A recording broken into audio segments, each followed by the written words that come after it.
The courts will appoint a guardian to raise your kids or manage their inheritance until they turn 18, unless you are appointing a guardian in a will or a trust.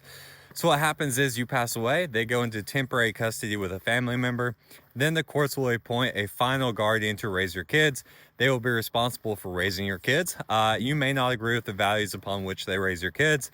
They will also be responsible for managing the finances on behalf of your kids, including the inheritance.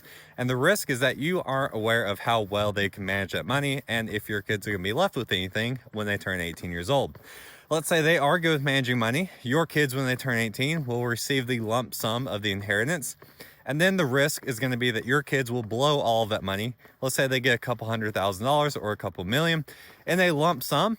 It's very likely they're going to blow that money. So one of the ways you can get around this is to put your assets inside of a revocable trust. That way they will avoid the probate process. You can also appoint a guardian in that revocable trust and a trustee to manage the money on behalf of your kids. Then you are in control of how that money gets used to raise your kids. You can send them to private school, pay for education, pay for healthcare, etc.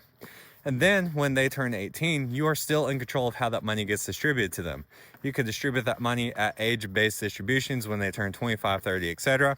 Event-based when they graduate college, get married, buy their first home, or reinvest that money on their behalf and let them live off the distributions. If you want help setting this up and you use one of our trusts, your assets will avoid the probate process, or we will do probate for free. Click the link in the bio, fill out the form, and schedule a time to talk to someone on our team.